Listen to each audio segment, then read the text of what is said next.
الحمد للہ رب العالمین والصلاة والسلام علی سید الاشرف الانبیاء والمرسلین اما بعد فاعوذ باللہ من الشیطان الرجیم بسم اللہ الرحمن الرحیم الصلاة والسلام علیک یا رسول اللہ وعلی آلک واصحابک یا حبیب اللہ۔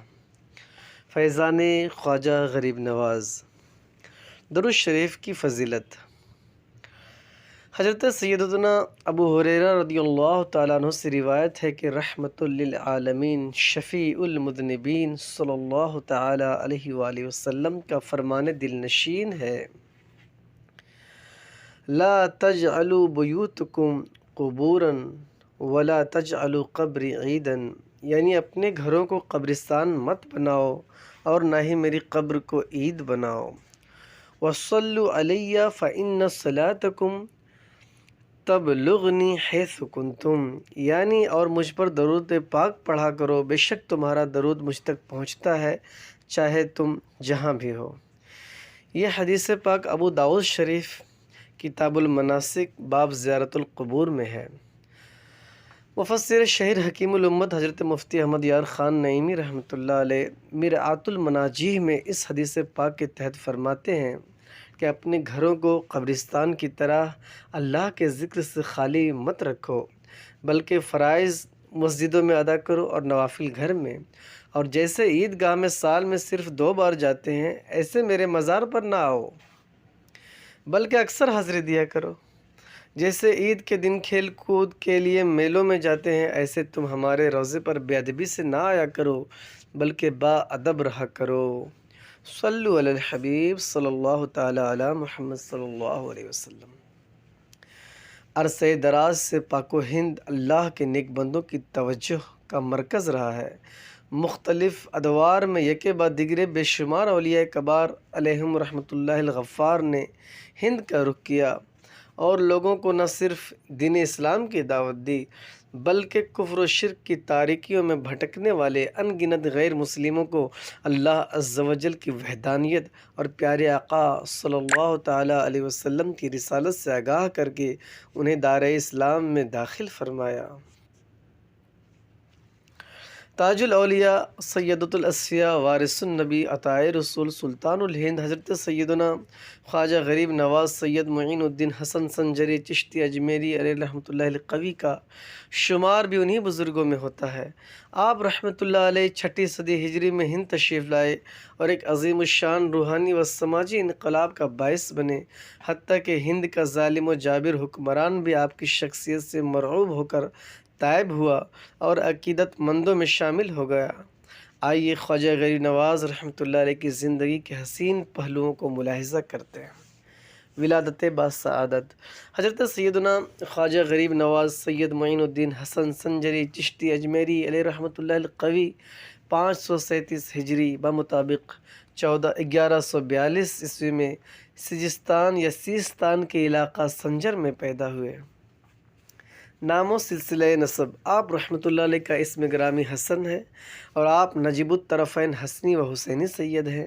آپ کے القاب بہت زیادہ ہیں مگر مشہور و معروف القاب میں معین الدین، خواجہ غریب نواز، سلطان الہند، وارث النبی اور عطائے رسول وغیرہ شامل ہیں۔ آپ کا سلسلہ نسب سید معین الدین حسن بن سید غیاث الدین حسن بن سید نجم الدین طاہر بن سید عبدالعزیز ہے۔ والدین کریمین۔ آپ رحمۃ اللہ علیہ کے والد ماجد سید غیاث الدین رحمۃ اللہ علیہ، جن کا شمار سنجر کے عمرہ و روسا میں ہوتے تھے، انتہائی متقی و پرہیزگار اور صاحب کرامت بزرگ تھے۔ نیز آپ کی والدہ ماجدہ بھی اکثر اوقات عبادت و ریاضت میں مشغول رہنے والی نیک سیرت خاتون تھی۔ جب حضرت سیدنا خواجہ غریب نواز رحمۃ اللہ تعالیٰ علیہ 15 سال کی عمر کو پہنچے تو والد محترم کا وصال پرملال ہو گیا۔ وراثت میں ایک باغ اور ایک پن چکی ملی۔ آپ رحمۃ اللہ علیہ نے اسی کو ذریعہ معاش بنا لیا اور خود ہی باغ کی نگہبانی کرتے اور درختوں کی آبیاری فرماتے تھے۔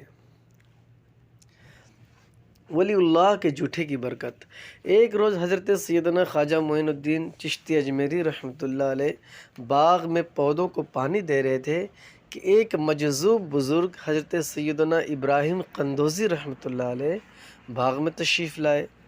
جو ہی حضرت سیدنا خواجہ معین الدین علیہ رحمۃ اللہ المبین کی نظر اللہ عز و جل کے اس مقبول بندے پر پڑی، فوراً دوڑے، سلام کر کے دست بوسی کی اور نہایت ادب و احترام کے ساتھ درخت کے سائے میں بٹھایا۔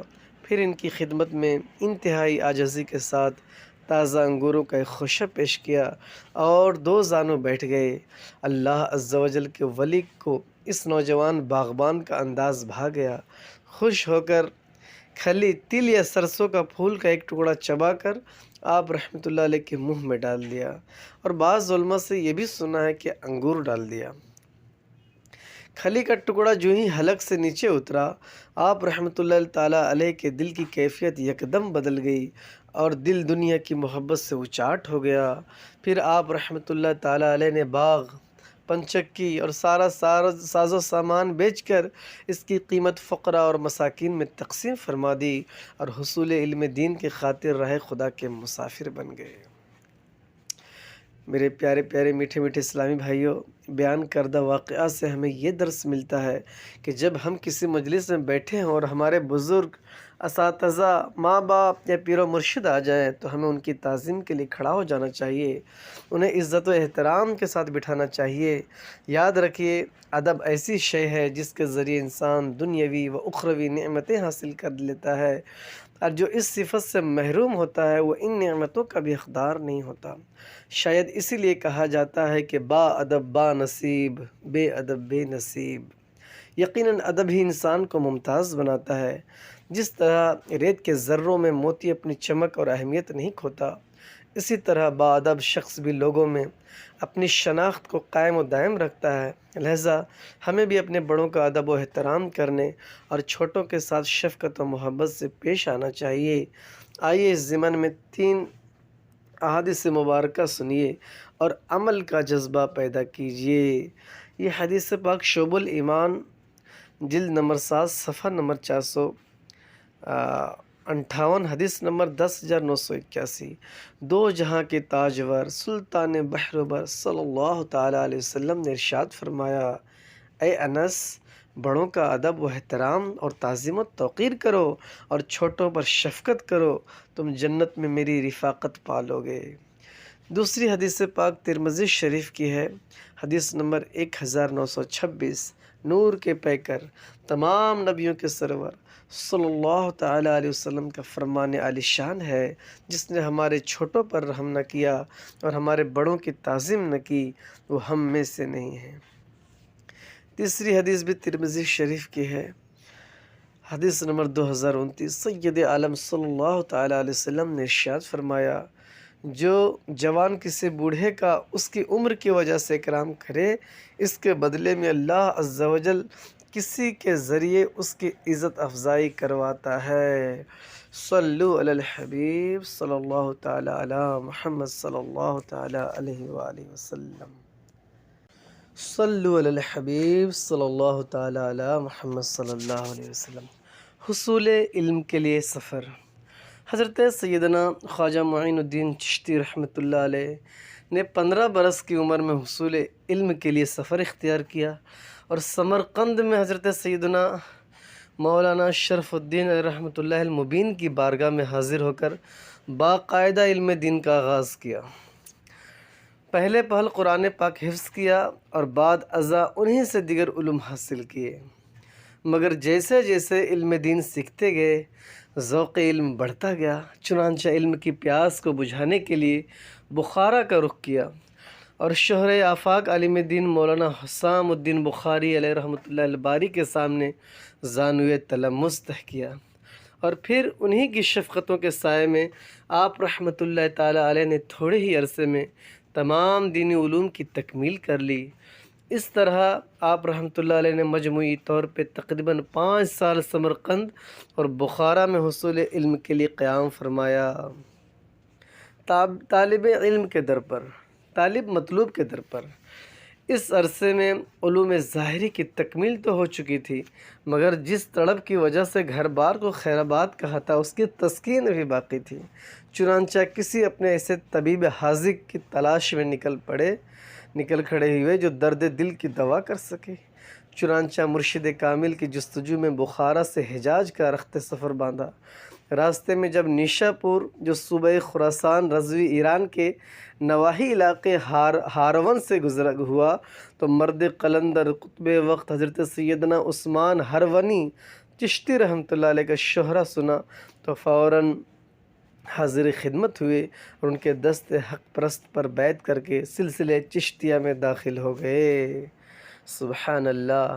یہ جتنی بھی روایت بیان کی جا رہی ہے وہ مستند کتابوں کے حوالے سے بیان کی جا رہی ہے۔ مرآت الاسرار صفحہ نمبر 594۔ اب ایک بات کی وضاحت کرتا چلوں کہ سرکار غریب نواز رحمۃ اللہ علیہ کے پیر و مرشد کا عموماً لوگ یا ہمارے خطبہ یہ بیان کرتے ہیں کہ ان کے پیر و مرشد کا نام عثمان ہارونی تھا، جبکہ یہ درست نہیں ہے۔ ایک ہارون ایک علاقہ ہے، وہاں سے حضرت کا تعلق تھا رحمۃ اللہ علیہ، اس لیے ہارونی ہے، ہارونی نہیں ہے۔ اللہ عالم بالصواب۔ یک درگیر محکم گیر۔ آپ رحمۃ اللہ علیہ کئی سال تک مرشد کامل کی خدمت میں حاضر رہے اور معرفت کے منازل طے کرتے ہوئے باطنی علوم سے فیضیاب ہوتے رہے۔ حضرت سیدنا خواجہ عثمان ہارونی علیہ رحمۃ اللہ علیہ غنی جہاں بھی تشریف لے جاتے، آپ رحمۃ اللہ علیہ ان کا سامان اپنے کندھوں پر اٹھائے ساتھ جاتے۔ نیز آپ رحمۃ اللہ علیہ کو کئی مرتبہ مرشد کے ساتھ حج کی سعادت بھی حاصل ہوئی۔ آپ رحمۃ اللہ علیہ فرماتے ہیں کہ جب میرے پیر و مرشد خواجہ عثمان ہارونی علیہ رحمۃ اللہ علیہ غنی نے میری خدمت اور عقیدت دیکھی تو ایسی کمال نعمت عطا فرمائی جس کی کوئی انتہا نہیں۔ مرید ہو تو ایسا، یقیناً جس طرح ہر محب کی چاہت ہوتی ہے کہ محبوب کی نظروں میں سما جاؤں، اور شاگرد کی آرزو یہ ہوتی ہے کہ استاد کی آنکھوں کا تارہ بن جاؤں، اسی طرح ایک مرید کی دلی خواہش یہ ہوتی ہے کہ میں اپنے پیر و مرشد کا منظور نظر بن جاؤں، مگر ایسے قسمت کے دھنی بہت کم ہوتے ہیں جن کی یہ تمنا پوری ہوتی ہے۔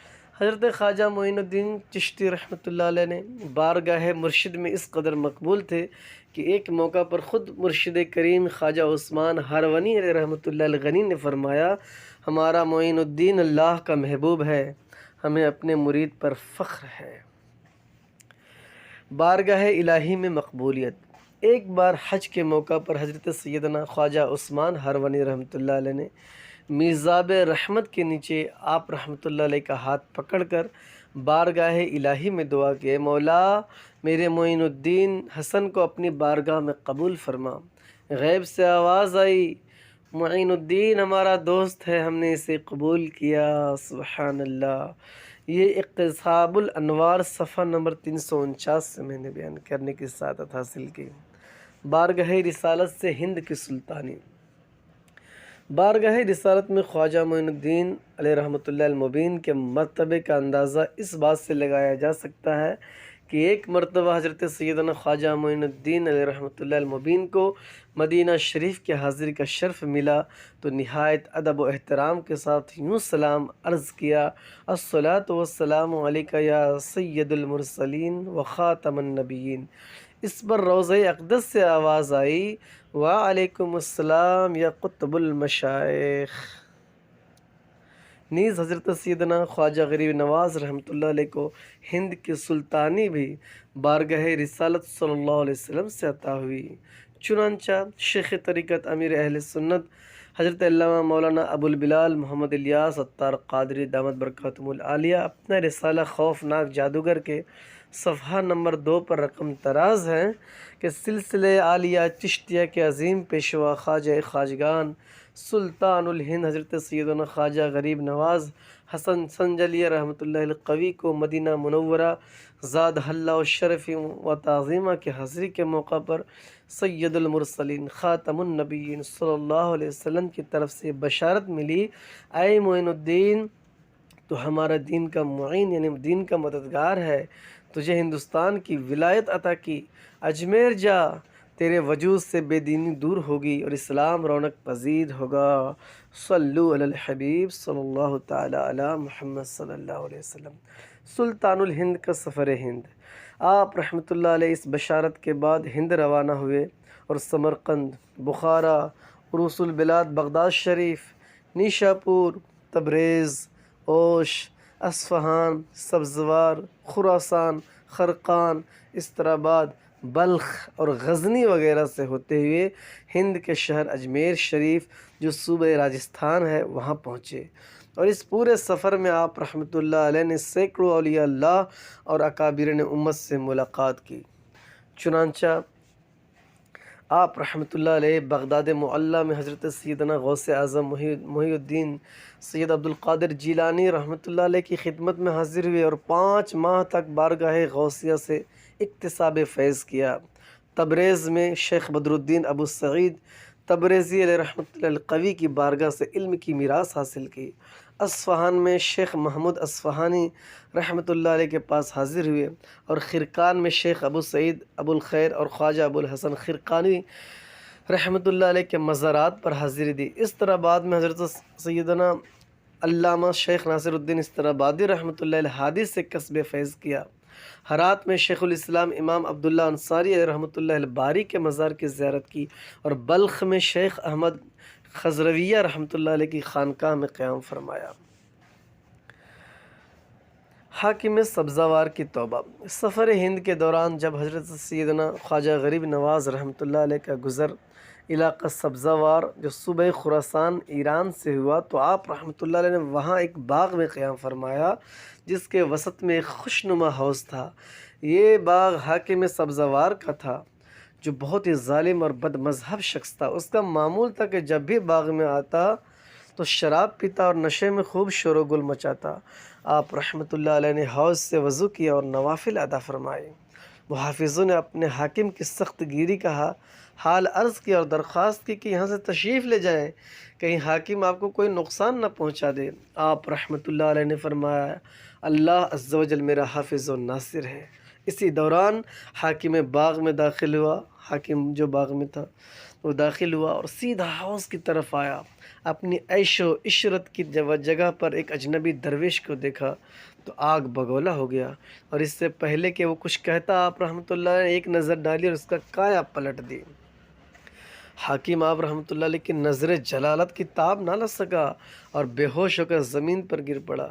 خادموں نے منہ پر پانی کے چھینٹے مارے۔ جو ہی ہوش آیا فوراً آپ رحمۃ اللہ علیہ کے قدموں میں گر کر بد مذہبیت اور گناہوں سے تائب ہو گیا، اور آپ کے دستے مبارک پر بیعت ہو گیا۔ پیر و مرشد حضرت خواجہ غریب نواز رحمۃ اللہ علیہ کی انفرادی کوشش سے اس نے ظلم و جور سے جمع کی ہوئی ساری دولت اصل مالکوں کو لوٹا دی، اور آپ رحمۃ اللہ علیہ کی صحبت کو لازم پکڑ لیا۔ آپ رحمۃ اللہ علیہ نے کچھ ہی عرصے میں اسے فیوز باطنی سے مالا مال کر کے خلافت عطا فرمائی اور وہاں سے رخصت ہو گئے۔ صلو علی الحبیب صلی اللہ تعالی علی محمد صلی اللہ علیہ وسلم۔ صلو علی الحبیب صلی اللہ تعالی علی محمد صلی اللہ علیہ وسلم۔ داتا کے مزار پر خواجہ کی حاضری۔ اسی سفر میں آپ رحمۃ اللہ علیہ نے حضرت داتا گنج بخش سید علی حجویری علیہ رحمۃ اللہ القوی کے مزار اقدس پر نہ صرف حاضری دی بلکہ مراقبہ بھی کیا، اور حضرت سیدنا داتا گنج بخش علیہ رحمۃ اللہ علیہ کا خصوصی فیض حاصل کیا۔ مزار پر انوار سے رخصت ہوتے وقت داتا گنج بخش رحمۃ اللہ علیہ کی عظمت و فیضان کا بیان اس شعر کے ذریعے کیا: گنج بخش فیض عالم مظہر نور خدا، گنج بخش فیض عالم مظہر نور خدا، ناقصہ را پیر کامل کاملہ را رہنما۔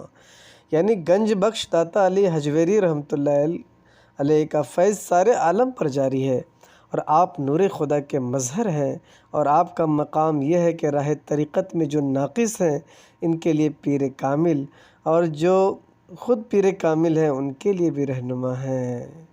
تلاوت قرآن اور شب بیداری۔ حضرت سیدنا خواجہ غریب نواز رحمۃ اللہ علیہ کا معمول تھا کہ ساری رات عبادت الہی میں مصروف رہتے، حتیٰ کہ عشاء کے وضو سے نماز فجر ادا کرتے، اور تلاوت قرآن سے اس قدر شغف تھا کہ دن میں 2 قرآن پاک ختم فرما لیتے۔ دوران سفر بھی قرآن پاک کی تلاوت جاری رہتی۔ پیٹ کا قفل مدینہ۔ دیگر بزرگان دین اور اولیاء کاملین رحم اللہ تعالیٰ علیہم اجمعین کی طرح آپ رحمۃ اللہ تعالیٰ علیہ بھی زیادہ سے زیادہ عبادت الہی بجا لانے کی خاطر بہت ہی کم کھانا تناول فرماتے، تاکہ کھانے کی کثرت کی وجہ سے سستی، نیند یا غنودگی عبادت میں رکاوٹ کا باعث نہ بنے۔ چنانچہ آپ کے بارے میں منقول ہے کہ 7 روز بعد 2-2.5 تولہ وزن کے برابر روٹی پانی میں بھگو کر کھایا کرتے تھے۔ خواجہ کے دیوانوں غور کیجئے، خواجہ غریب نواز رحمۃ اللہ علیہ کی سیرت مبارک۔ میں جو کچھ بھی بیان کر رہا ہوں معتبر کتاب کے حوالے سے بیان کر رہا ہوں۔ مرآۃ الاسرار ان کی سیرت پر جو کتاب لکھی گئی اس سے بھی کچھ مواد میں نے عرض کرنے کی کوشش کی۔ لباس مبارک اور سادگی۔ اللہ والوں کی شان ہے کہ وہ ظاہری زیب و آرائش کے بجائے باطن کی صفائی پر زور دیتے ہیں۔ حضرت خواجہ غریب نواز رحمۃ اللہ علیہ کے لباس مبارک میں بھی انتہا درجے کی سادگی نظر آتی تھی۔ آپ رحمۃ اللہ تعالیٰ علیہ کا لباس صرف 2 چادروں پر مشتمل ہوتا اور اس میں بھی کئی پیوند لگے ہوتے، گویا لباس سے بھی سنت مصطفیٰ صلی اللہ تعالیٰ علیہ وسلم سے بے پناہ محبت کی جھلک دکھائی دیتی تھی۔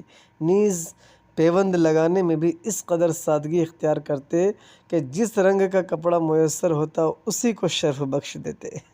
کیا شان تھی غریب نواز رحمۃ اللہ علیہ کی۔ پڑوسیوں سے حسن سلوک۔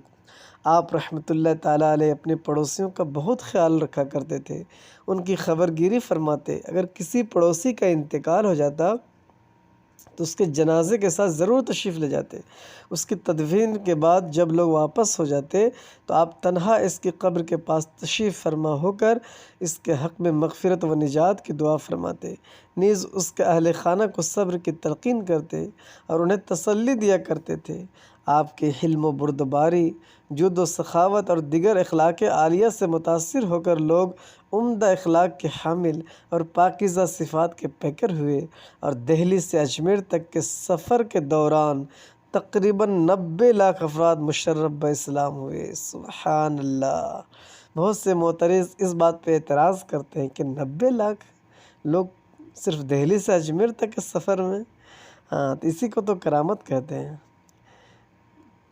عفو و بردباری۔ آپ رحمۃ اللہ علیہ بہت ہی نرم دل اور متحمل مزاج، سنجیدہ طبیعت کے مالک تھے۔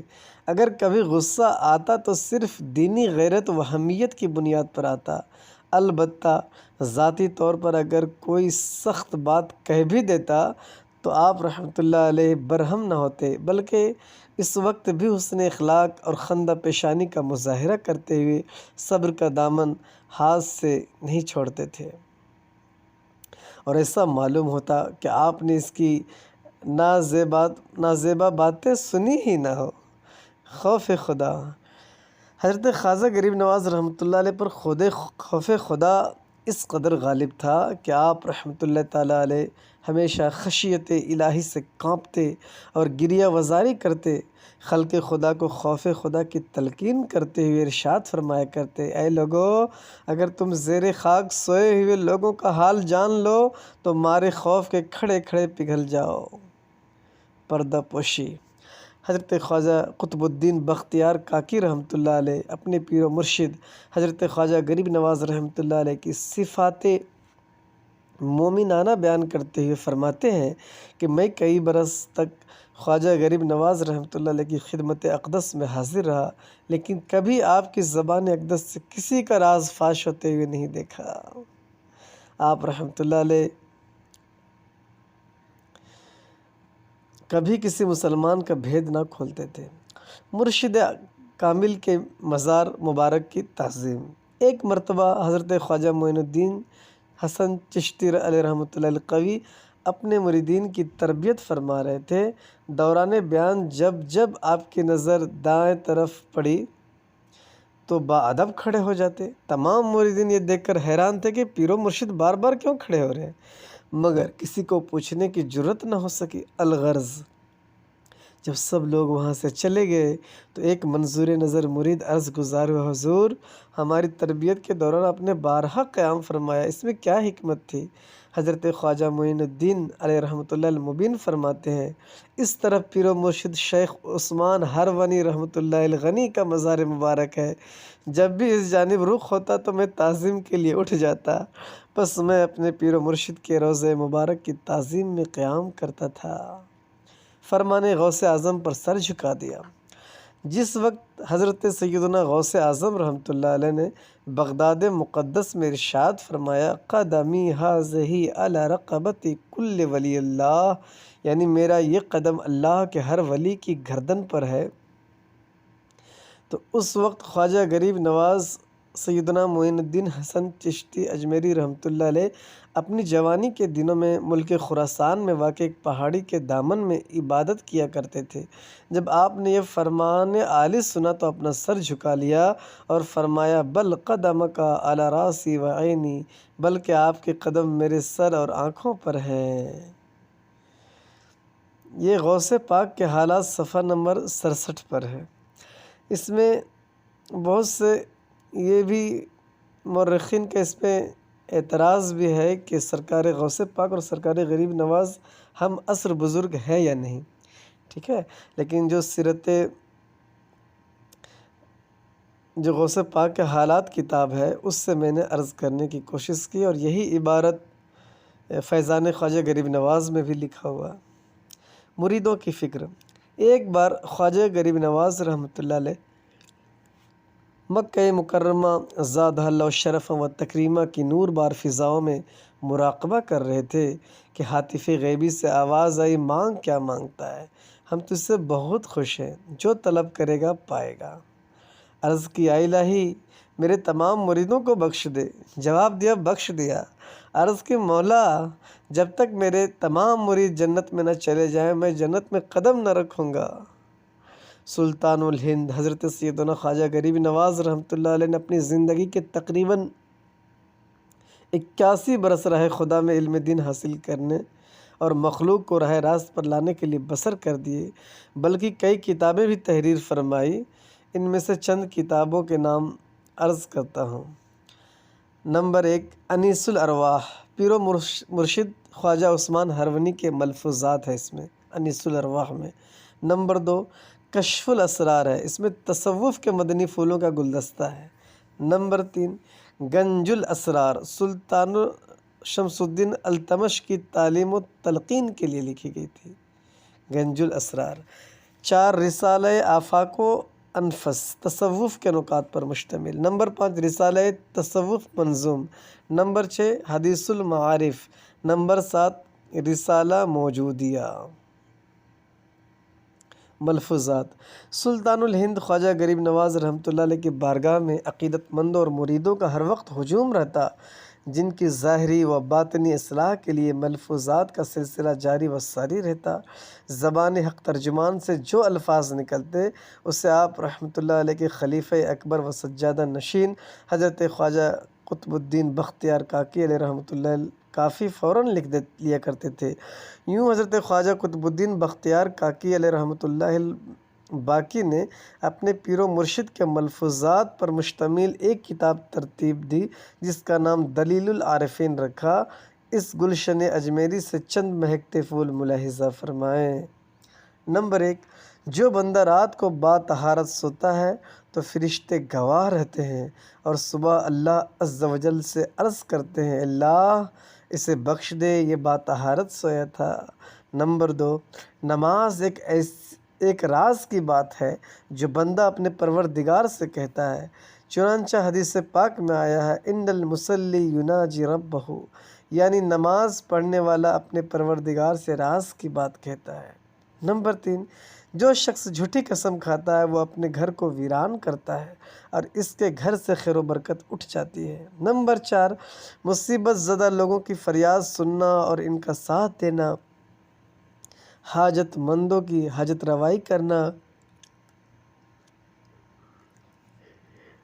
بھوکوں کو کھانا کھلانا، اسیروں کو قید سے چھڑانا، یہ باتیں اللہ عز و جل کے نزدیک ایک بڑا مرتبہ رکھتی ہیں۔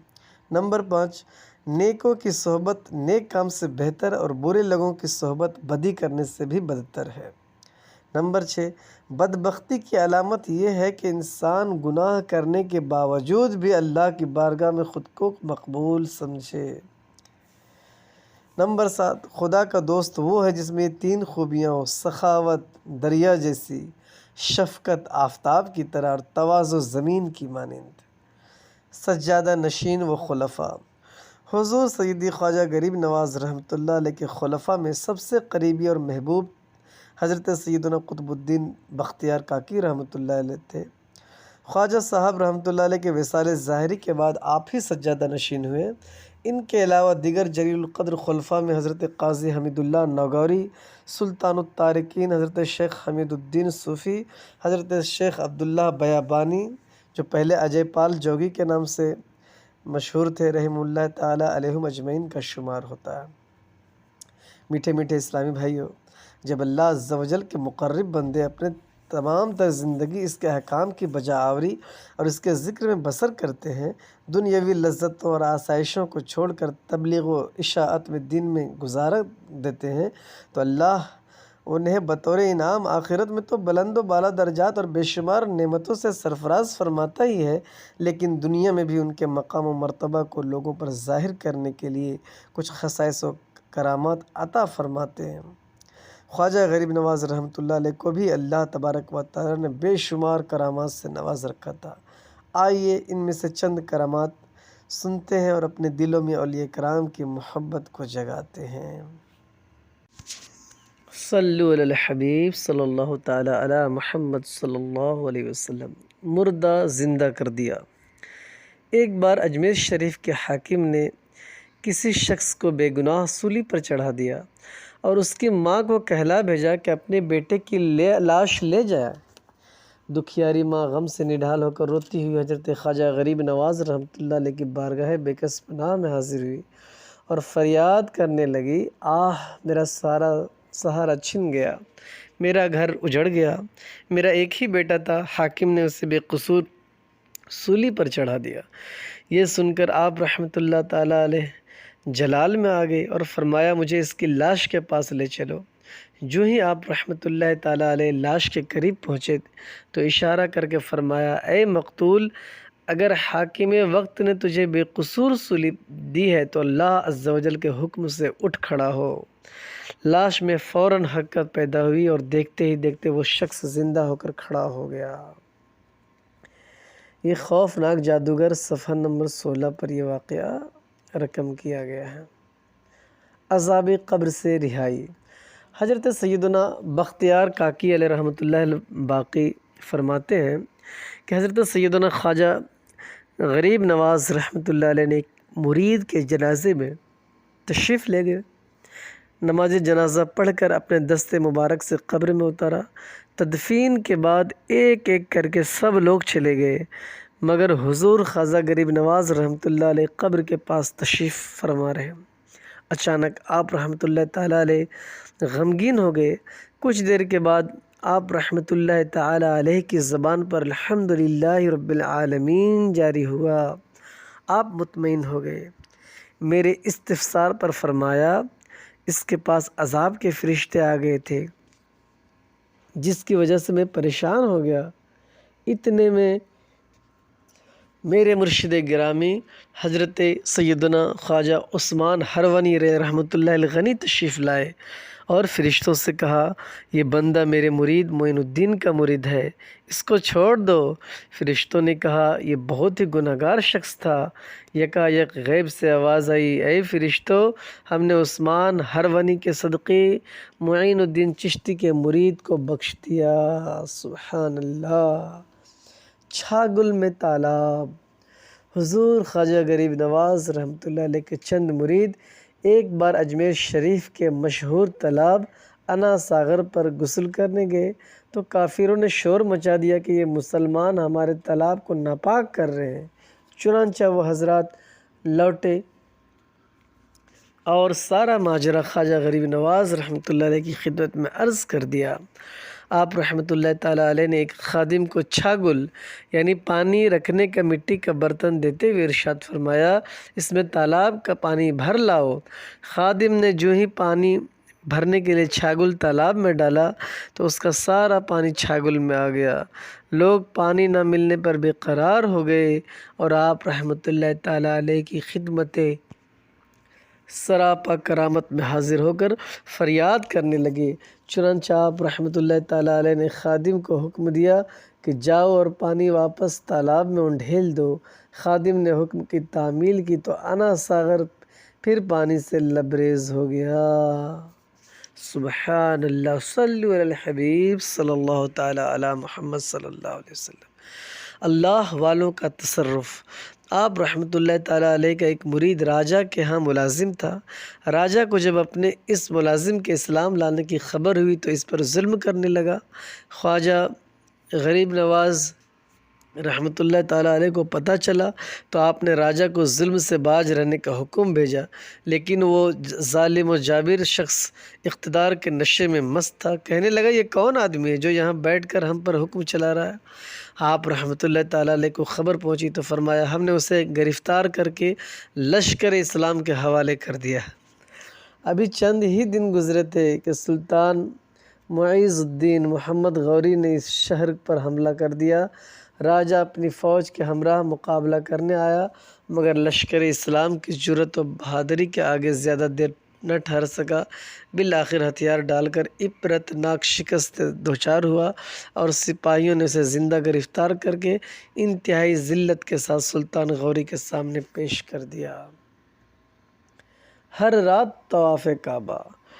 حضرت سیدنا خواجہ غریب نواز رحمۃ اللہ علیہ کا کوئی مرید یا اہل محبت اگر حج یا عمرہ کی سعادت پاتا اور طواف کعبہ کے لیے حاضر ہوتا تو دیکھتا کہ خواجہ غریب نواز رحمۃ اللہ علیہ طواف کعبہ میں مشغول ہیں۔ ادھر اہل خانہ اور دیگر احباب یہ سمجھتے کہ آپ رحمۃ اللہ تعالیٰ علیہ اپنے حجرے میں موجود ہیں۔ بالآخر ایک دن یہ راز کھل ہی گیا کہ آپ رحمۃ اللہ تعالیٰ علیہ بیت اللہ شریف حاضر ہو کر ساری رات طواف کعبہ میں مشغول رہتے ہیں اور صبح اجمیر شریف واپس آ کر باجماعت نماز فجر ادا فرماتے ہیں۔ سبحان اللہ۔ یہ اقتباس الانوار صفحہ نمبر 373 پر یہ واقعہ لکھا گیا۔ انوکھا خزانہ۔ حضرت سیدنا خواجہ غریب نواز رحمۃ اللہ علیہ کے آستان مبارکہ پر روزانہ اس قدر لنگر کا اہتمام ہوتا کہ شہر بھر سے غربا و مساکین آتے اور سیر ہو کر کھاتے۔ خادم جب اخراجات کے لیے آپ رحمۃ اللہ تعالیٰ علیہ کی بارگاہ میں دست بستہ عرض کرتا تو آپ رحمۃ اللہ تعالیٰ علیہ مصلی کا کنارہ اٹھا دیتے جس کے نیچے اللہ کی رحمت سے خزانہ ہی خزانہ نظر آتا تھا۔ چنانچہ خادم آپ رحمۃ اللہ علیہ کے حکم سے حسب ضرورت لے لیتا۔ وصال پرملال۔ آپ رحمۃ اللہ تعالیٰ علیہ کے وصال کی شب بعض بزرگوں نے خواب میں اللہ کے محبوب دانۂ غیوب صلی اللہ تعالیٰ علیہ وسلم کو یہ فرماتے سنا، میرے دین کا معین حسن سنجری آ رہا ہے، میں اپنے معین الدین کے استقبال کے لیے آیا ہوں۔ چنانچہ 6 رجب المرجب 633 ہجری بمطابق 16 مارچ 1236 عیسوی بروز پیر فجر کے وقت محبین انتظار میں تھے کہ پیر و مرشد آ کر نماز فجر پڑھائیں گے، مگر افسوس ان کا انتظار کرنا بے سود رہا۔ کافی دیر گزر جانے کے بعد جب خواجہ غریب نواز رحمۃ اللہ علیہ کے حجرے شریف کا دروازہ کھول کر دیکھا گیا تو غم کا سمندر امڈ آیا۔ حضرت سیدنا خواجہ خواجگان سلطان الہند معین الدین حسن چشتی اجمیری علیہ رحمۃ اللہ علیہ قوی وصال فرما چکے تھے اور دیکھنے والوں نے یہ حیرت انگیز روحانی منظر اپنی آنکھوں سے دیکھا کہ آپ رحمۃ اللہ تعالیٰ علیہ کی نورانی پیشانی پر یہ عبارت نقش تھی، حبیب اللہ مات فی حب اللہ، یعنی اللہ کا محبوب بندہ محبت الہی میں وصال کر گیا۔ مزار شریف۔ سلطان الہند خواجہ معین الدین حسن چشتی اجمیری علیہ رحمۃ اللہ القوی کا مزار اقدس ہند کے مشہور شہر اجمیر شریف جو صوبہ راجستھان شمالی ہند میں ہے، جہاں ہر سال آپ کا عرس مبارک 6 رجب المرجب کو نہایت اس کو احتشام کے ساتھ منایا جاتا ہے اور اسی تاریخ کی نسبت سے عرس مبارک کو چھٹی شریف بھی کہا جاتا ہے۔ اس عرس میں ملک و بیرونی ملک سے ہزاروں افراد بڑے جوش و جذبے سے شرکت کر کے خواجہ غریب نواز رحمۃ اللہ علیہ سے اپنے عقیدت کا اظہار کرتے ہیں۔ خواجہ کے صدقے صحت یابی۔ اعلیٰ حضرت عظیم البرکت امام اہل سنت مولانا شاہ امام احمد رضا خان علیہ رحمۃ الرحمن فرماتے ہیں کہ حضرت خواجہ غریب نواز کے مزار سے بہت کچھ فیوز و برکات حاصل ہوتے ہیں۔ مولانا برکات احمد صاحب مرحوم جو میرے پیر بھائی اور میرے والد ماجد رحمۃ اللہ علیہ کے شاگرد تھے، انہوں نے مجھ سے بیان کیا کہ میں نے اپنی آنکھوں سے دیکھا کہ ایک غیر مسلم جس کے سر سے پیر تک پھوڑے تھے، اللہ عز و جل ہی جانتا ہے کہ کس قدر تھے، ٹھیک دوپہر کو آتا اور درگاہ شریف کے سامنے گرم کنکروں اور پتھروں پر لوٹتا اور کہتا، خواجہ اگن، یعنی اے خواجہ غریب نواز جلن لگی ہے۔ تیسرے روز میں نے دیکھا کہ بالکل اچھا ہو گیا۔